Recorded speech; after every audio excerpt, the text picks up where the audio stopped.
From the words of tonight's special guest, quote, "Wow, who doesn't like the movies? Possibly the folks picking up the popcorn off the sticky floors. But then again, they may get free admission. Movies are much more than entertainment. They are a worldwide cultural phenomenon.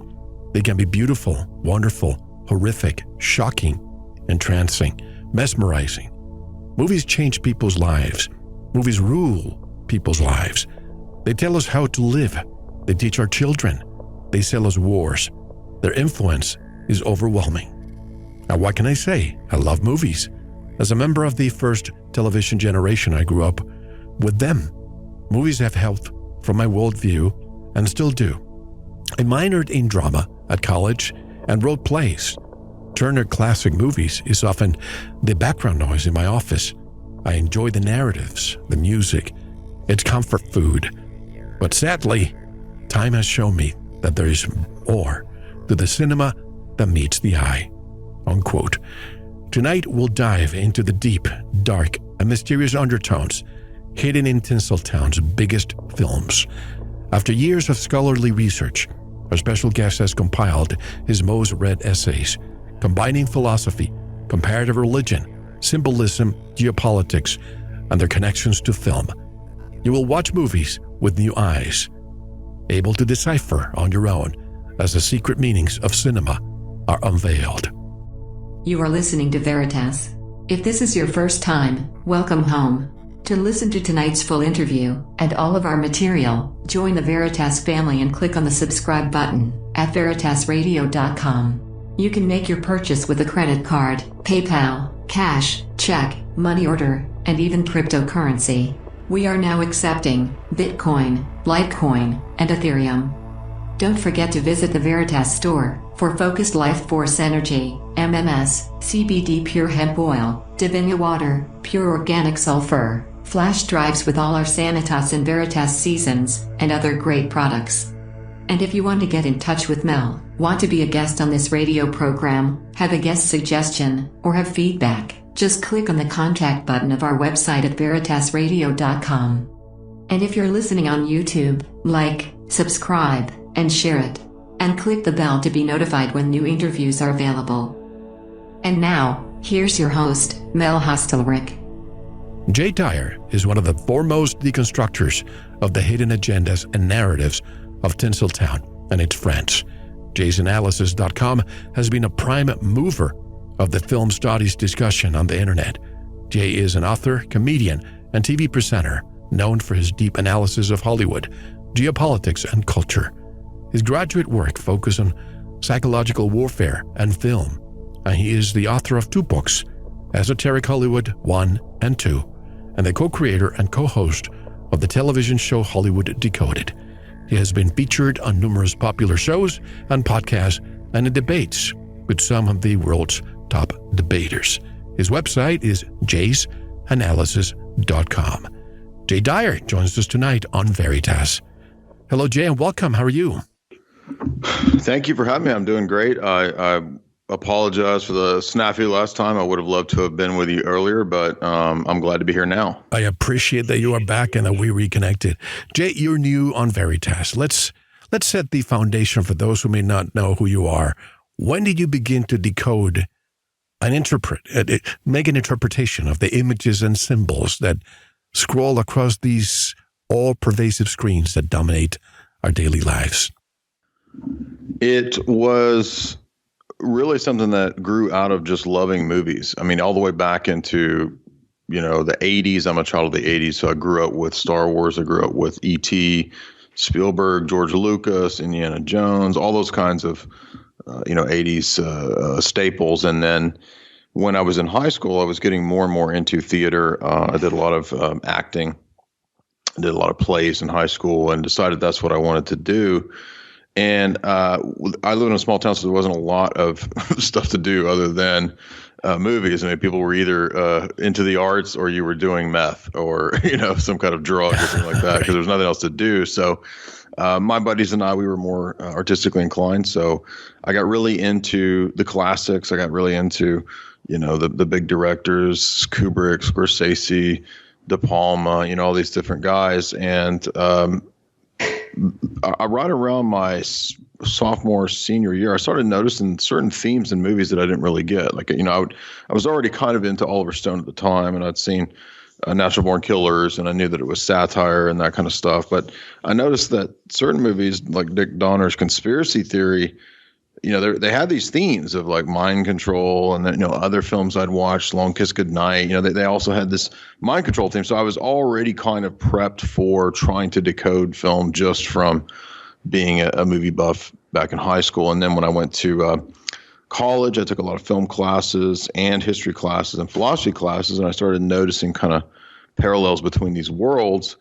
And then in grad school, I really tried to focus on geopolitics, espionage, propaganda, and then that really, sealed the deal for how all these different worlds are related together. So I noticed that Hollywood had been used for propaganda a lot. A lot of A-list actors, famous stars had been spies, had worked for various intelligence agencies, had been informants, this kind of stuff. And I just thought that was the perfect realm for me to, combine all these different interests of geopolitics, propaganda, intelligence agencies, espionage, and movies. And that's what I did. And that's what kind of snowballed into, doing a blog. And then that snowballed into doing a book, and then the TV show and what I'm doing now. Before we begin, let me just mention that at the beginning of your book, Esoteric Hollywood, your publisher mentioned 3 authors, Daniel Estulin, H.B. Albarelli, and Nick Bryant. I was introduced to the 3 of them by your publisher, Trying Day, pretty much at the same time, almost 10 years ago or more. Wow. I had them on about a decade ago, and strange things happened during that time, almost as if I shouldn't have had them on. And I see your publisher has a story about these 3 authors at the beginning of your book. Can you share that story, if you remember it, with our audience? I'm trying to remember. It's about the movies. All of a sudden, he started getting people from the streets threatening, just saying, "Don't go there." Oh, he has told me this story. That's right. Yeah, and I think it had to do maybe with Daniel Estulin's book about Bilderberg. Shadow. Exactly. Yeah. Yeah, I don't doubt. I mean, Chris has told me that story multiple times. I'd forgotten about that, but I don't doubt that, when you delve into these topics, maybe even years ago, they were worried about what would be coming out in the news eventually. I think they know that certain things eventually do get out. We've seen this with Epstein and this kind of stuff. And, I think that the chapter on Eyes Wide Shut is really pertinent to what's come out with Ghislaine Maxwell and Epstein and all that stuff. I mean, I didn't even know about, the Epstein stuff back when I wrote the book. I was familiar with the fact that, Chris did a book on the Franklin cover-up. I'd read Daniel Estulin's books. So I was familiar with a lot of this material. Then the Savile stuff, Penn State stuff came out. But I didn't really know that it was as kind of organized and, that it was Epstein and this kind of stuff. I just thought, well, Kubrick's telling us something with Eyes Wide Shut here. So I just kind of speculated on the basis of themes throughout films and just kind of prognosticated. And then what do you know? A couple of years after I write the first book, a lot of this Epstein stuff comes out public. And I find it very interesting and worrisome that back 10 years ago, or 12 years ago, when Nick Bryant wrote that book and we discussed it all here, it was almost like I called it roadkill. People just drive by, but they don't want to stop. They don't want to look at it. They ignored it. The media never touches it. But right now, if you go to social media, all you see is these hashtags, save our children, and everybody's talking about it. However, if you turn on mainstream media, not once do they talk about child trafficking, pedophilia. Once in a while, you hear something about Epstein, but never taken seriously. Why do you think that is? Well, it's obviously because of the control of the media. The media functions as kind of a steersman, an oarsman, I guess you could say, to steer narratives, the grand narrative. And really, it's only alternative media that even gets some of these stories out. And even the alternative media is not perfect. Obviously, it's not ideal. But, they're a small fraction of the audience. 10 years ago, 5 years ago, it's definitely grown. All of us, I think, have seen a lot of growth, and hence why they've engaged in all the censorship that they've resorted to. But media is just one of the arms of the octopus. You say, quote, "The camera is much more than a recording apparatus. It is a medium via which messages reach us from another world that is not ours. And that brings us to the heart of a great secret. Here magic begins," unquote. Do you mean black magic? I do, quite literally. I mean, depending upon how far one wants to go with the meaning of the word black magic, if one thinks of ancient empires and their propaganda, the sorcerers and the priestly class that were standing behind the emperors and the so-called divine rulers, that's who is really maybe controlling things. Many philosophers have posited this. Nietzsche, for example, said that the priest class was who was really in control of this kind of stuff. And so if one doesn't believe in, supernatural forces, you can still understand it from that perspective, that the power structure has to construct narratives. Plato included this in the Republic. It's called, the Ring of Gyges. It's the myth of the ring. It's the myth of the state, the noble lie, to create the story, to create the narrative. And societies live on the basis of their stories, the stories that they tell, the shared mythos. And so that's why Plato understood the arts had to be controlled. Certainly there's good and bad in Plato. I'm not trying to paint with too broad a brush, but modern psychological warfare, modern social engineering certainly takes a lot of cues from the ancient world. And in that sense, you could say, black magic is basically a form of psychological warfare. Are movies, in your opinion, the perfect mechanism to program our children's minds? And the reason why I say that, decades ago, I used to see Disney as the most innocent thing in the world. But, the internet gave us ways to analyze and to rewatch films and zoom at things. And what I found, and you have found that too probably, it's probably one of the most corrupt, perverted places in Hollywood. Yeah, I think that movies were the perfect means of programming and propaganda for a long time. I don't think they're as important anymore. That's kind of been upstaged in the last, I guess you could argue, decade by, things like video games. Video games are quickly taking precedent. They're not maybe at the top yet, but they will be eventually, and probably some version of virtual movie / gaming, choose your own adventure type of stuff will probably at some point replace it. But, the older studio system is pretty much replaced by streaming services now. That's the new Hollywood, you could say. And they still, I guess you could say, have the upper hand. But I think eventually it's going to turn into something related to gaming. But at least in the last century, yes, movies were, in the words of, I think, Bernays, right? Edward Bernays, father of propaganda, there was no better tool for propaganda than Hollywood, he said. And I think I quote that in one of the books. What's your opinion of China owning so many movie theaters and movie studios? Well, I think that they, from their vantage point of whatever their doctrine of psychological warfare is, of course, nation states have what they call a doctrine of InfoWar. Various nations have various approaches. I would imagine that their approach would be that, they understood the power of film, the power of propaganda precisely through movies, and hence why they bought up, I think most of the studios now. You may remember, I'm also a child of the 80s, and I remember the movie Red Dawn. Loved that movie. It was so realistic. Yes. But then fast forward to just a few years ago, the new installment of Red Dawn, I hated it.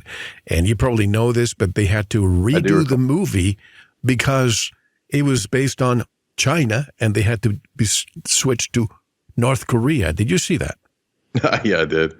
I thought that was kind of comical, actually. And I think that the whole movie bombed. It got, I think, like 10% positive ratings on Rotten Tomatoes or something like that. But yeah, I mean, and if we think back to, Red Dawn in the 80s, that was also a kind of a Cold War propaganda piece. And it's very ironic that, decades later it's remade, and who the ideology and power block that it was intended to kind of critique and go against has now basically bought it out. I mean, it's just kind of mind blowing, really, that's where we are with where things have progressed. And I think the only way really to understand it is to understand that, communism itself is ultimately kind of run, in my view, by very wealthy people. It's just another system of control that's not really about redistributing wealth. It's about consolidating wealth and transferring it to uber wealthy people.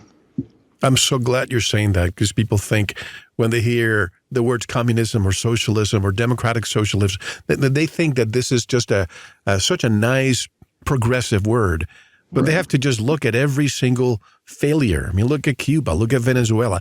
Just a few, as you say, consolidate all that wealth, and they're still the rich, and they're still uber rich, more so than before. And the rest is equally miserable. Yeah, it's one of the greatest scams. I do cover several Cold War era films in the sequel. In part 2, I have kind of a section where I look at Cold War movies and what they were saying, the pros and the cons. And I always try to stress that, this is just a scheme, basically, to get everybody to think that it's going to be fairly redistributed. And by the way, who is going to decide what's fair? Like, who's going to decide, the right amounts to redistribute? I mean, it's just all kind of like based on really fanciful, altruism. And I hate to break it to you, but the world doesn't work that way. It's just another of the classic scams out there to think that the wealth's going to be redistributed, but it actually just gets consolidated and transferred, usually to really elite banking families and that kind of stuff. So I do touch on the elite control of communism, as well as the other isms and socialism, fascism as well. I see those as kind of from the perspective of Professor Anthony Sutton, as just kind of being techniques of consolidation of power and wealth. How close, in your opinion, are intelligence agencies associated with Hollywood and even organized religion? Very close. Very, very close. That was really the big red pill to swallow in this years of research that I did. And when I first heard this, I think I was reading a book from my publisher many years ago. I think it was Peter Levenda's trilogy. And he had a section where he was talking about the relationship between Hollywood and the CIA. And I was kind of surprised when I first read that, maybe in 2007 or 8, somewhere in there. I thought that sounds crazy. I knew that there had been movies made about the CIA and this kind of stuff, but the idea that there would be this really intimate connection just seemed kind of like a far-flung conspiracy theory. And so what I wanted to do was, really get to the bottom of it to see if that was true. And so the more that I dug, the more that I researched. And at the time I was, studying at the grad level, I had a lot of access to, research papers, journals, JSTOR, the kind of stuff that you only get if you're, a currently active student or professor.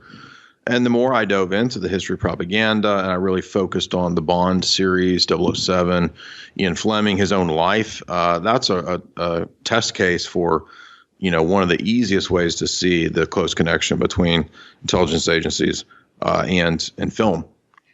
And it actually goes all the way back to the beginning of the camera, but they're very close. They're more or less, you could almost say, flip sides of the same coin. We'll discuss James Bond later. I love that the franchise. Now, Stanley Kubrick, you do a great analysis of some of his most popular films. Let me pick a few of them, but let me begin with one. Let me pick on 2001: A Space Odyssey. Do you think this movie was the mental preparation so the masses could believe the Apollo mission was real, since it came out a year before? I differ with Jay Weidner on that. I love Jay. I respect him a lot.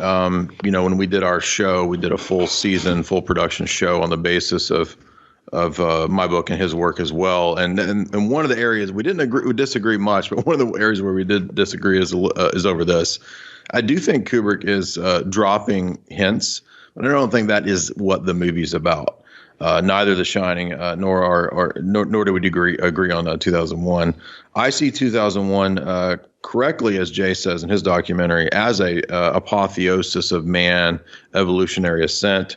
But I disagree. I don't think that we're going to achieve transhumanist apotheosis. I see Kubrick as saying that's kind of what our destiny is, to become Star Child. I have a different worldview. I don't buy into that stuff. I do think The Shining, however, is about the haunting of America. It's a critique of America, Americanism. I do think there's little hints and codes dropped in there about Apollo mission and this kind of stuff and Americanism with some of the stuff that Jay points out. But I don't think primarily that's what The Shining is about. What is Twilight language? This is an idea from Hoffman that, and I think he draws from older Hindu notions of what's called Sandabhyasa, which has to do with higher level synchronicities and connections between things. And so it's almost like, is there a story within a story, you could say? Is there a secret higher level narrative perhaps being told from within a narrative? It might be in a movie, or it might be, something that someone experiences in their own life, right? Like weird synchronicities or something like this. So in that regard, what Hoffman proposes in his book, Secret Societies, is that, sometimes movies might have double significances to names, to places, to dates, to numbers, all these kinds of things might at times have a secondary, higher level mystical significance. Sometimes it's referred to as mystical toponymy. If you read James Shelby Downard, right, his Carnivals classic, which is about, well, it's about a lot of things. But if you go read his sort of crazy stories about his encounters with secret societies and Masons and stuff like that in the Deep South, it's a fascinating book. I recommend it. But he gets into some of that there. The King Kill 33 story with, the weird things that pop up in the JFK assassination. So that's kind of the idea here, is that there's a kind of a dark language that's being spoken, maybe at a secret higher level. You could think of it like the way gangs speak in weird symbols, and they have these, graffiti that they tag walls with, and it's hard to decipher it. But if you're in another gang, you can read it, right? So in the same way, Twilight language could be something that the cryptocracy or the elite kind of signify their hidden meanings with. Do you think this is part of the predictive programming that we see? Perhaps we don't see it with our conscious mind, but subliminally we are absorbing all that in movies? I do think there is something to that. A lot of the when the military and the intelligence agencies, when they've studied film, and they have to a scientific degree, infinitely, they're very interested in how to alter perception, alter ideas, alter worldviews. And film is one of the great ways to do that. And so they've studied all the different ways to, even affect the physiognomy of the body, to have a crash sequence go in a certain way that it most affects the central nervous system. I mean, it really is studied to that degree, which is pretty wild if you think about it. And so it's not a stretch to think that they've also looked at, how film affects the subconscious, how we perhaps store away all that information that we see in the movies, and maybe we don't even know that. It makes me think of, certain directors who are pretty vocal at times about their esoteric worldviews. Quite a few, maybe not all of them, but quite a few of the, prominent big name directors seem to have an affinity for esoteric stuff, secret societies, mystical theology, religion, et cetera. And they tend to put that in the films explicitly. Some of them only do mystical films, right? Jodorowsky, David Lynch, Darren Aronofsky. He does films based on Zen, on Kabbalism. All these different esoteric directors like that pop up at times. Even some of the more normie, popular directors at times have that mystical bent as well. Spielberg, even a Hitchcock at times. So that's kind of what I dive into the book is looking at the more esoteric and secret society, Freemasonic, and these kinds of symbols that pop up in the film. Before I dive into Spielberg's work, I have to ask you from the beginning, could Spielberg had anything to do with the death of Heather O'Rourke? And for those who don't know, Heather was the child actress from the 1982 movie Poltergeist. And I find it interesting, Jay, that Spielberg had two movies come out almost simultaneously. Poltergeist came out on June the 4th, 1982, and E.T. 1 week later, June the 11th, just a week later. What are your thoughts on this?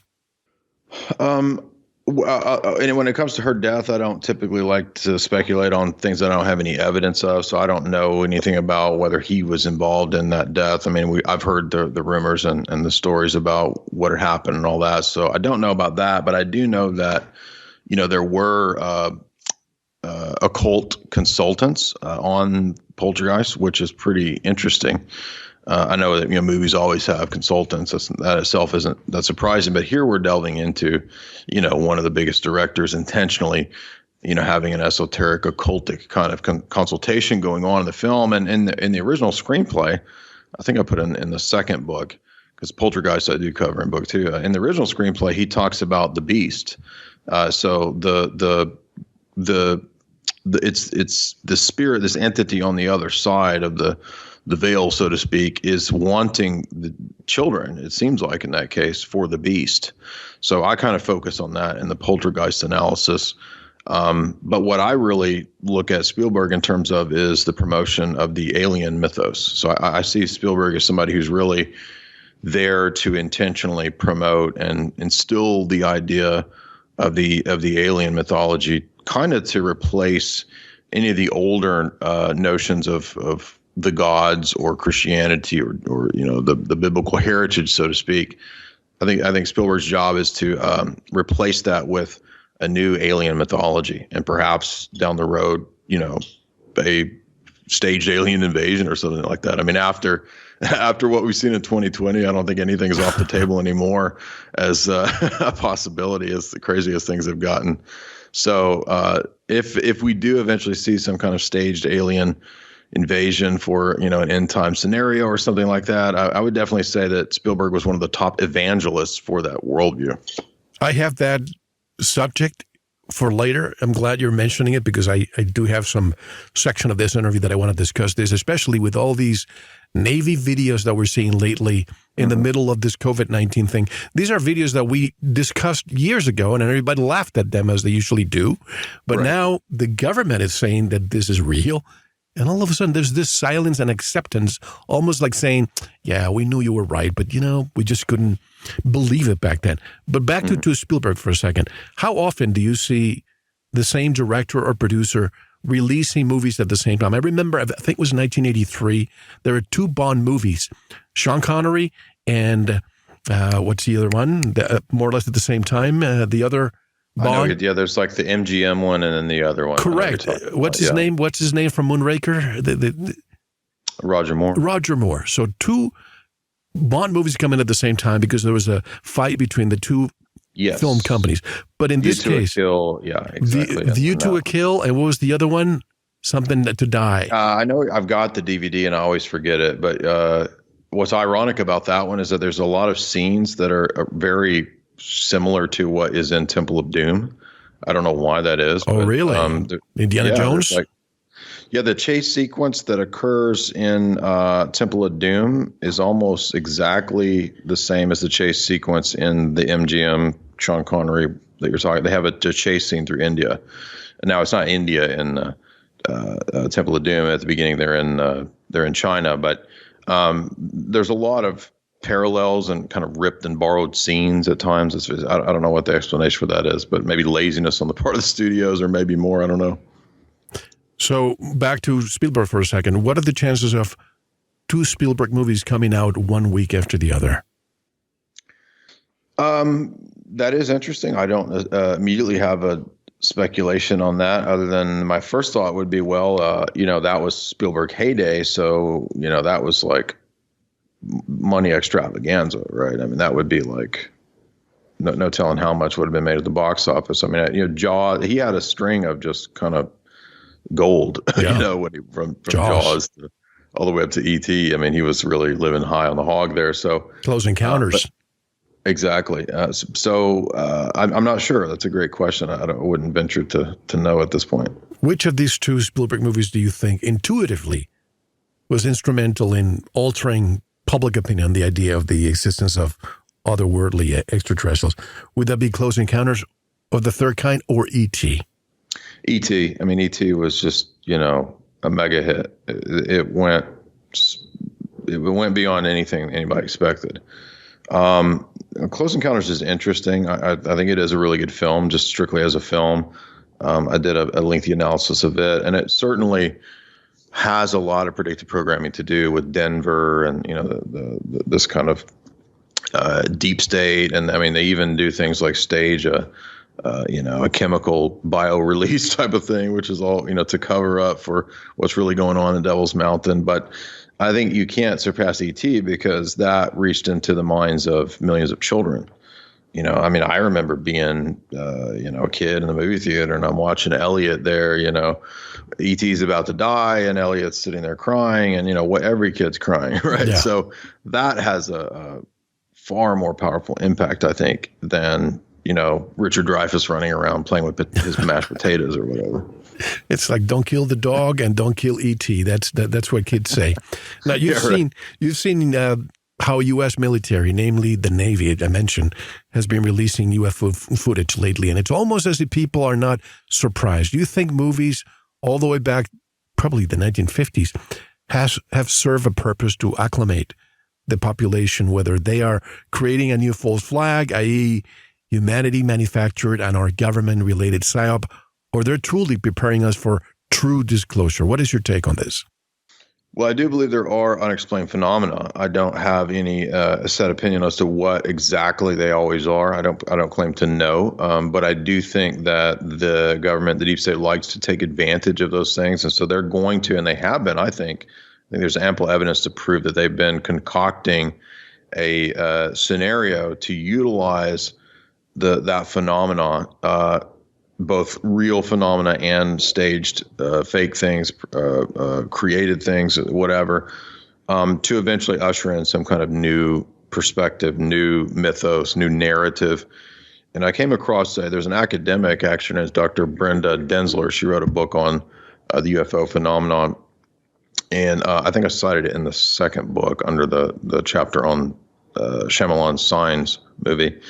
In that chapter, I noted how Densler found a Brookings Institute document from the 60s where it actually discusses the possibility of utilizing the UFO and alien mythos and phenomena to replace biblical Western types of worldviews. It's, as far as I can tell, it's an authentic document. So I really think, and she's not a conspiracy theorist, she's just presenting this as kind of an academic looking at UFO cults and this kind of stuff to say what's been going on at this, what is this phenomena? So she tries to be somewhat neutral with it, but I think she really stumbled onto a key piece of data there that's what the overall plan here is to usher in this kind of new aeon, this new worldview, this new era. It does, I think, connect into Crowley and those kinds of secret societies, which they profess to be in contact with quote unquote entities. One of the things I do at my website is I do a global elite lecture series where I go through the writings of the top elite from the last century, and we've done almost 50 of those. And one of the guys that we cover is John C. Lilly, Dr. John C. Lilly, who was loosely in the under the aegis of the MK Ultra program with his crazy dolphin stuff that he was doing, giving him acid and all this kind of stuff. Well, Lilly was pretty candid about his interactions with aliens and entities. He was in the circles of Tim Leary. Tim Leary loved the idea of contacting the entities through LSD and all this stuff. So I'm just saying that there's also this other kind of, drug LSD hallucinogen milieu to the intelligence agencies in Hollywood, because actually the first some of the first people to delve into doing LSD regularly were not hippies. It was actually Cary Grant. Do you know Cary Grant was one of the first big proponents of LSD because he was hanging out. I did not know that. I knew about men staring at goats, but not that. Yeah, and he was hanging out with Leary and all those guys, and he was like an early big proponent. And then I think they got JFK even to trip acid. So they were dosing up the president before any of the hippies, and Cary Grant before any of the Haight-Ashbury, Laurel Canyon people were doing it.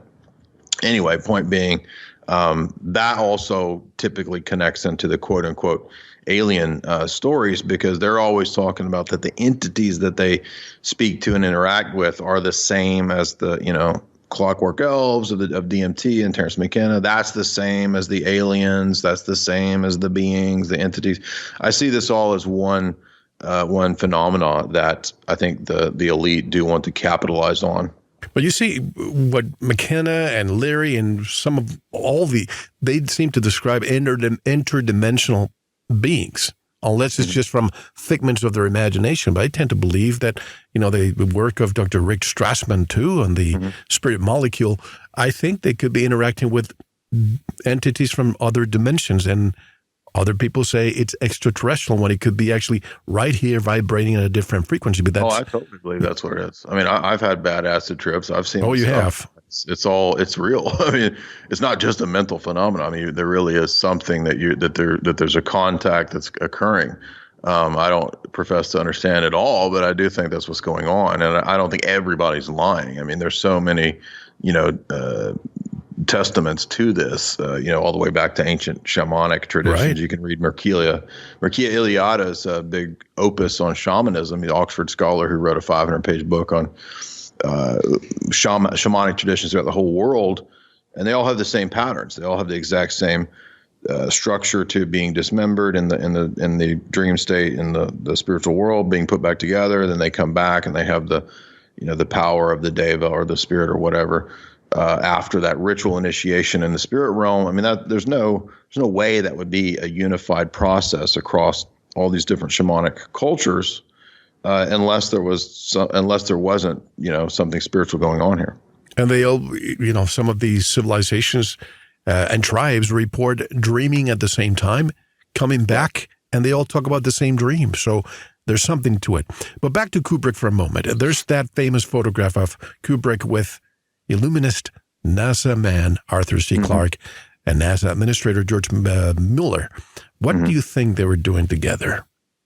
I am a skeptic on the moon stuff, so I don't have hard proof that Kubrick filmed it. I'm a skeptic, though, so I think it's very plausible that he or someone else around that time period, Disney perhaps, could have been involved in that. I mean, if you look at the Laurel Canyon stuff with the Dave McGowan covers with so many of the high level Hollywood elite of that time, including Walt Disney, having basically free reign and access to the cutting edge Air Force studios that we know was involved in filming the Trinity blasts and all that stuff. They had they actually doctored all that up. That's public knowledge at the Laurel Canyon Lookout Mountain Studios. This was basically a secret Air Force propaganda studio up in the mountains. You go up into Wonderland Avenue. You got to drive up Mulholland Drive. So my view is that I think it's very likely that Kubrick was involved in that kind of stuff. The deal, I think it's probably true that he had to make that deal that if he would work with the Air Force and NASA, he could get access to the Zeiss lens, this $1 million lens or whatever. So I think probably Kubrick signed on to what he thought would be this, make him a made man, so to speak, in terms of Hollywood. And then he probably found out that this deal wasn't all it was cooked up to be because, as time progresses, Kubrick seems to get more and more critical of the establishment. And, Eyes Wide Shut, the last one, seems to be probably a critique. I mean, some people think that, he's in on it or whatever. Well, even if he was, maybe he got in on it and saw how evil it was, I mean, there's people can change their mind, that's not all or nothing. So I think that's what's going on there. That's probably a period when Kubrick is being coaxed into, working with the elite, working with the establishment, and then probably coming to find out over the next few decades that it wasn't what it was cracked up to be. I'll reserve my opinion on the moon and Kubrick, but, if you play devil's advocate for a moment and you are Nixon and you are the U.S. government and you're portraying to be, all this just prowess in front of the Soviet Union, I'm pretty sure they must have a plan A and a plan B in case something fails. So what a great opportunity if you have a filmmaker like Kubrick and you saw 2001: A Space Odyssey. Let's just put him as a plan B here. So, let's put that on the side for a moment. But I remember back in 86 or 87, this is when I really started looking into what's going on with Kubrick when Full Metal Jacket came along. Yeah. And I thought, wait a second, this is supposed to be Vietnam, but it's all filmed in London, in the outskirts of London. How did that happen? Why did he do it there? And that's when I started asking questions that he made all his movies from there. Why do you think that was? If I recall, he eventually got really paranoid. I mean, I think he didn't want to, he was afraid to leave. He had his estate there, and I think he was afraid if he went somewhere, or that this was at least some of the stories, is that he was, I don't know, and I don't recall exactly at what point he got afraid to do that. But obviously that movie is, critical of war. It's critical of the war of the time. So I don't know. I mean, I don't have actually any opinion on whether he was killed for what he did in Eyes Wide Shut. I don't know. I mean, I know Vivian talks about the missing 28 minutes or whatever the film. I just don't know.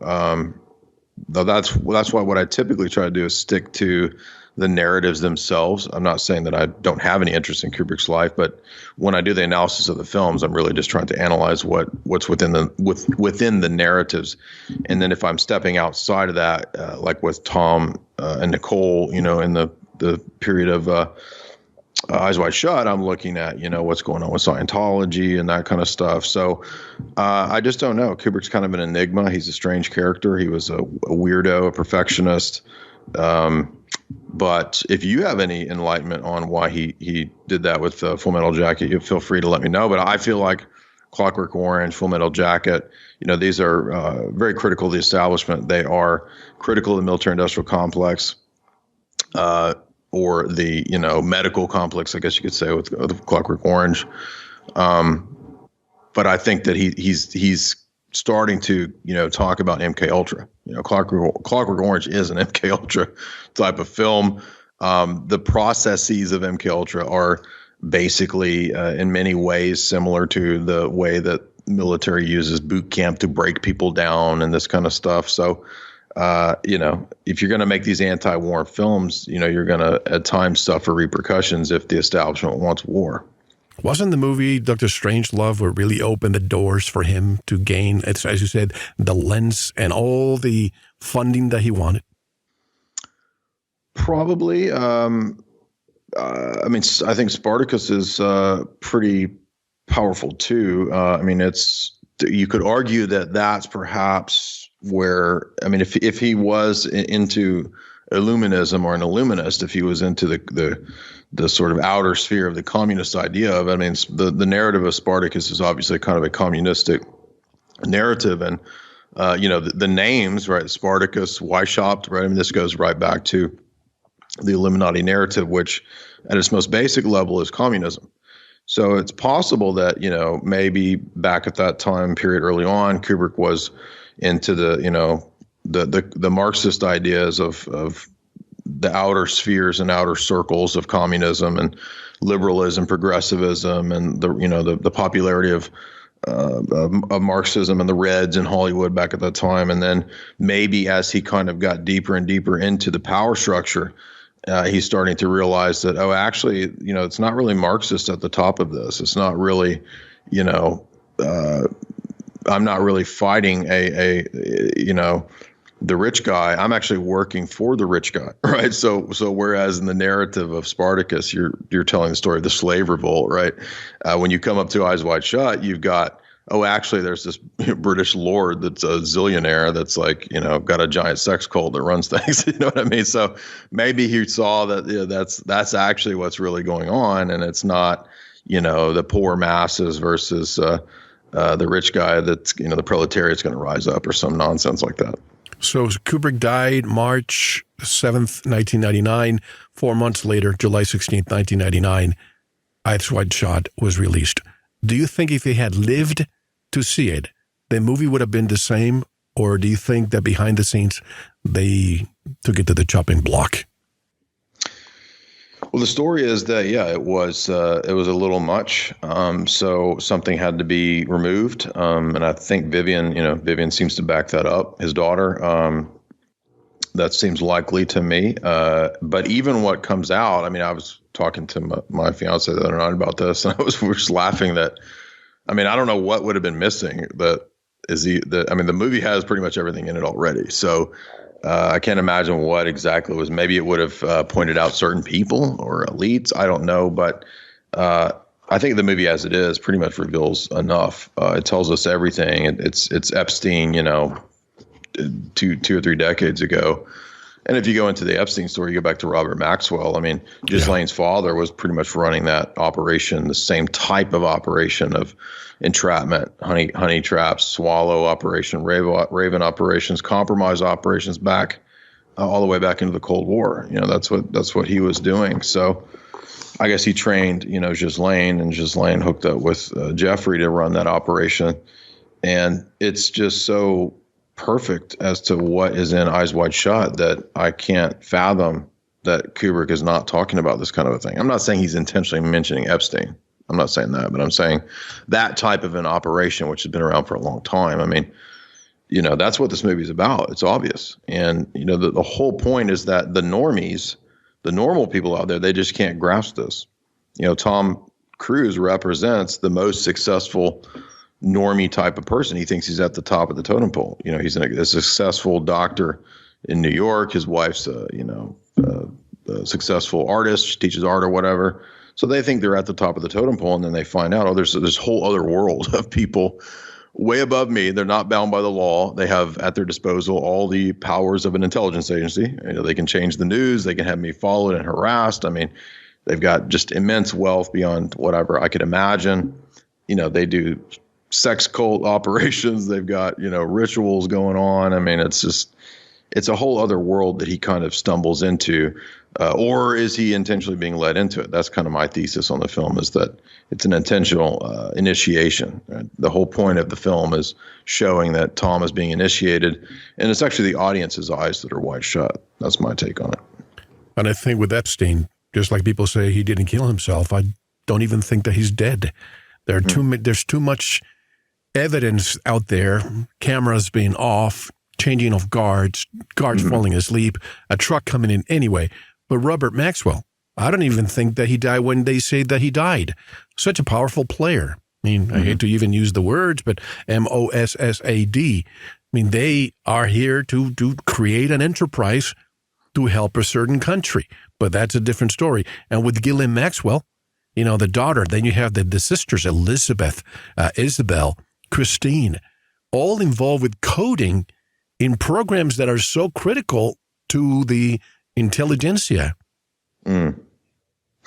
Yeah, it's kind of staggering. I mean, really, the information that's been coming out is almost it's almost too much to even make. I'm surprised. I mean, even though you spend years researching this stuff, and then you see what comes out, it's just kind of like, and yeah, stranger than fiction. I understand your skepticism because people who are operating as compromisers and fixers at that level, would they really dispose of them that quickly? Maybe, but like you said, I could easily see that Maxwell, didn't die on a boat or whatever. Who knows? I mean, look at the legal team, Alan Dershowitz, known to have gone to the island and defending him, and it would be easier to concoct something to say he's dead. That's it. Everybody just goes back home to watch the football game or what have you, and just, this continues. Now, let's see what happens with Ghislaine Maxwell. Now, a quick comparison. How do you compare Stanley Kubrick, Steven Spielberg, and George Lucas? How do I compare them? What do you mean? Well, they came out earlier, Stanley Kubrick, but, Steven Spielberg and George Lucas were going back and forth. You have movies coming out at the same time, Star Wars, Indiana Jones, they collaborated with one another. How do you compare those two in terms of all the symbolism that we see? There is overlap. I mean, Kubrick definitely likes some aspects of surrealism. He likes aspects of Jungian archetypes.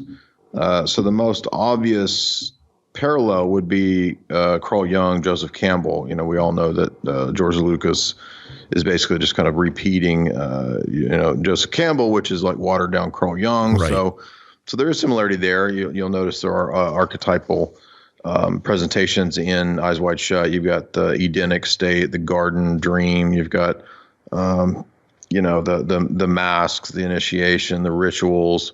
But there's also elements where Kubrick, will have a lot of affinities with Freudianism too. I can't recall much Freudianism in the canon of Lucas, except for maybe THX. You could make an argument that a lot of the quasi bondage type of sadomasochist type stuff with the weird 70s robot cops, maybe that's Freudian. And there's elements of Freudianism, I guess, with Robert Duvall and his sex machine, and he doesn't sleep with his partner or whatever. Yeah, that's there, but typically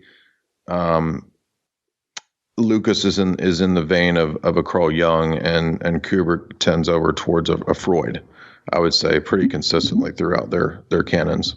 As to how to compare that with Spielberg, Spielberg has a little bit of both. He has the Freudian elements, he has the Jungian elements, but he also will include Kabbalistic elements at times. I think Kubrick does too. I think Jay Weidner proves that in his documentary. I don't know that Lucas does much with Kabbalism that I can think of off the top of my head, but there are a lot of similarities. I think if you look at AI, I did a whole chapter on AI. That's an interesting Kubrick story that Spielberg took over. Right. Everybody wonders what direction Kubrick would have taken AI in. Weidner's been saying and teasing for a long time that he was going to put out his third documentary on Kubrick about how AI dealt with pedophilia and stuff like this, which that's entirely possible. I do include in my chapter kind of an analysis of mind control with David, the character, the Pinocchio right. robot boy. I don't know. Those are good questions. You're asking me really hard questions. Like, how do compare these guys? I mean, on one level, they are speaking to the subconscious. On another level, they're also pop guys. That's weird too, because these are commercial filmmakers. These aren't avant-garde filmmakers. So they're at once appealing to the esoteric, but at the same time trying to just do commercial films. But also, I think, at the behest to some degree of the deep state. I don't know why the thought just came to mind with HAL, 2001: Space Odyssey, and what was his name? David, I think might be from Prometheus. I see a similarity, even though we can't see HAL, we see this other one personified. Interesting. Right. Well, in 3001, in Arthur C. Clarke's story, Bowman and HAL merge together. So that becomes the future transhumanist reality. It's called Howman. It's Bowman, the astronaut, merged with HAL, the 9000, and that's the future kind of transhumanist vision that Clarke has. But I think you could be onto something with the connection between David in terms of AI and David as the AI in Prometheus. Right. Because if you watch Alien Covenant, that's all full of biblical themes where it's almost like the new covenant. It's no longer Adam and Eve and that kind of stuff, the biblical covenant. It's like a new covenant with AI, which is I did a video on that, yeah. Do you think the 80s was the foundation when it comes to transhumanism, singularity? Because I'm thinking of movies like this kind of a low-budget movie, I think it was, Cherry 2000. Remember that movie? Yeah, I put that in the second book. I love it. Oh, there you go. Cherry 2000. I really enjoyed it. And then you had, what's the name? James Cameron's Schwarzenegger, I'll Be Back. What's the name? What's that name? Arnold Schwarzenegger's the name of the movie. What's the name? Terminator.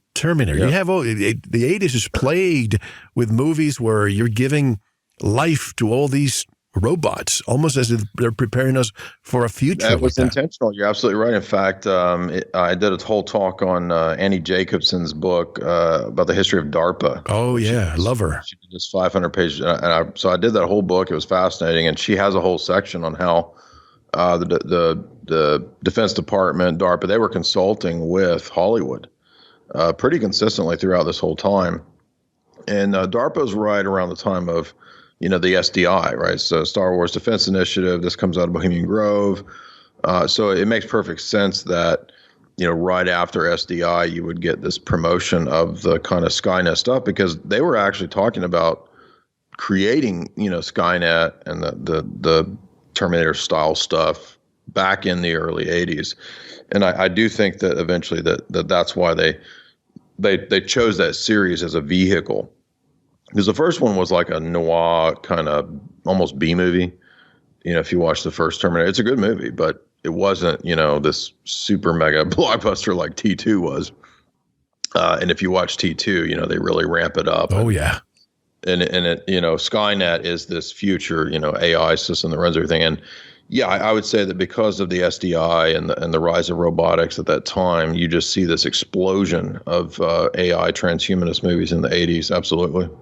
Well, then you have this movie that it looks like a Spielberg movie. I'm not, perhaps he even was a producer.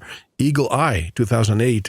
Shia LaBeouf. You remember that movie? Yes, in fact, you beat me to that one because I haven't actually covered it yet. Although I own it. I've seen it multiple times. This is the predictive AI algorithm. There you go. This is Google basically doing global brain, deep brain type stuff where they're predicting people's movements. And in that film, the narrative is the Shia LaBeouf characters functioning kind of like an experiment. Like the AI is kind of testing, that they're testing the so-called consciousness of the AI on this guy, on this poor Patsy who's kind of framed for this stuff. And he goes on this long adventure, just kind of trying to clear his name and figure out what's going on, and trying to figure out why this AI is basically targeting and framing him. I thought it was a very well-made movie, and then as you progress in time with Google and the way it's behaving these days, right, and then you get the 5G towers, and they might be 6G, 7G, whatever. But if you have a Terminator, if you have Eagle Eye, and in the future what they want is to disband police, disband the military, and perhaps use these AI. You need all these antenna everywhere else to be able to control that. Do you think there's reality behind this? Yeah, because here I was watching all these movies and then trying to decode the stories and the history behind the movies in terms of deep state type stuff. And then the last global elite book that I did last week, Klaus Schwab, who's the head of Davos, he wrote a book in 2018 called The Fourth Industrial Revolution. And in that book, he says that in order to have the massive amount of data transfer that will be going on for everybody being tracked and traced, the 5G and the microchips have to be in place. So he admitted all this in 2018 before any of what we've seen in 2020 even happened. I have to ask you then, there's this, story of Ray Kurzweil, who's been talking about this for a long time. Do you think there will be a time in the not too distant future, especially during this COVID-19 and the fact that for the past few years we've had the Sesame social score in China, and I think this is a perfect scenario to perfect the technology that will be coming to the United States and Europe and the rest of the world. Do you think there will become a time where humans 2.0 will be the ones living, and those who refuse are the ones who are going to be extinct? That's definitely the plan. There's no doubt about that. That's not just a far-flung theory of Ray Kurzweil. That's been a positive theory for a long time. You can go back to even like the sci-fi writers, Isaac Asimov, people like this. Asimov was writing about Google back in the 40s and 50s. Philip K. Dick. If you read the Foundation series, PKD, absolutely. Yeah. So that it is in the works. That is the plan. Now, whether that will actually come to be, I don't know. I don't personally believe that AI is or will be, quote, conscious. It depends on how you define consciousness or what you think it is. I think there's a really good essay that you can read at Oxford called Minds, Machines, and Gödel. And that essay argues as to why AI cannot, quote, become conscious. However, that doesn't mean that it can't be programmed to do some pretty nasty things. So I think that they will, if there's not an alien mythos, or perhaps they'll tie together the alien mythos with the AI mythos. They're definitely going to try to convince people that AI is conscious, that it has evolved to be self-conscious, and they'll use that, I think, as a kind of a big deception to get people to, opt into getting brain chips, opt into living in a pod and going to the Matrix, right? That's what all those movies were for, is to prep us for that stuff, I think. Schwab and Annie's History of DARPA, all these elite books pretty much vindicate that. But I don't think that that's actually going to be the case, that humans are going to be wiped out and only, cyborgs or AI will go into the future or something. Do you ever watch the movie Strange Days? I did, actually. I when I saw it when it came out, I didn't really know, what was going on. I remember being in the movie theater and kind of falling asleep. Really? But I rewatched it recently, and I now that where we've come, I had a better appreciation for it. Actually, a lot of the sci-fi virtual world stuff, that was pretty popular in the 90s. It was gaining ground because what they wanted to prepare us for, with the advent of the internet being basically omnipresent. Right.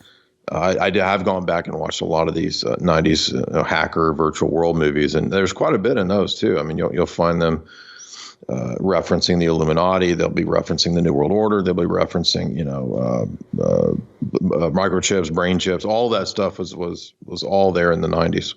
I think that movie was pretty underrated, and I still even watch it on right now, and I think about it. All these millennials right now that love their video games. What an escape, getting into the Matrix. You want to buy an experience and feel it more than 3D. You feel it completely in your soul, if you will. Yes. That's the danger, I think, is this appeal. Yeah. One of the MK Ultra doctors, I think it was Dr. Gregory Bateson, said that if you really wanted to control man, the quote is something to this effect. He says you have to capture his imagination. Now, for a long time, we had, as you mentioned at the beginning of the show, Disney. Disney functioned to do that, to capture the youth's imagination for many generations, to kind of program them. And I do believe Disney is a kind of a big programming center, is really what it functions as. But what would be unimaginably more powerful than Disney would be to literally be the god of your own little virtual world, right? And if they achieve that and they release that, I think that unfortunately that will result in the willful enslavement of most of the population, or whoever opts into that system, right? I mean, it'll probably start out as an opt-in type of thing or something. But, if you read Brave New World, Huxley basically characterizes it as, rather than this older system of top-down tyranny, all we have to do is make people love their enslavement. And there's no better way to love your enslavement than to believe that you're a god of your own virtual world. Exactly. And I have a couple of questions, and I'll get you answer on the other side because we have to break. Okay. Do you think Walt Disney, if he had been alive to see his world come to fruition, would have been a different world, or do you think he was in line with what we see today, number one? And number two, let me just make people that write to me all the time about Google. Let me jump to present day for a moment. The hive mind, the Borg, the temple. I'm referring to Google. 85% of all searches come from Google. And I'm sure you know this. Their browser is Chrome, and their graphic processing unit is called Adreno. Put those two words together, and what do you get? Adrenochrome. What do you think this is Google's real reason for existing? We'll get your answer on the other side. How can people buy the books to learn more about your work, Jay? Yeah, the best way to get the book is at my website, and I give the advantage there of signed copies. So you get signed copies there from the author directly from me. It's a little bit more, but that's the advantage, and authors don't do that great from Amazon. So that's why I just say go to the shop at my website and get it, jaysanalysis.com. Excellent. Well, folks, don't go anywhere. I'm here with Jay Dyer. A lot more and deeper when we return. This is Mel Hostelrick, and you're listening to VERITAS. Don't go anywhere. Thank you for listening to the first part of this important VERITAS interview. To listen to the rest, and all of our material, proceed to the member section, or join the VERITAS family by subscribing. Click on the subscribe button at veritasradio.com. You can make your purchase with a credit card, PayPal, cash, check, money order, and even cryptocurrency. We are now accepting Bitcoin, Litecoin, and Ethereum. Don't forget to visit the VERITAS store for Focus Life Force Energy, MMS, CBD Pure Hemp Oil, Divina Water, Pure Organic Sulfur, flash drives with all our Sanitas and VERITAS seasons, and other great products. And if you're listening on YouTube, like, subscribe, and share it. And click the bell to be notified when new interviews are available. Now, proceed to the members section or subscribe to listen to the rest of the interview. You don't want to miss it. Thank you for listening to Veritas. Because you don't want to believe. You want to know.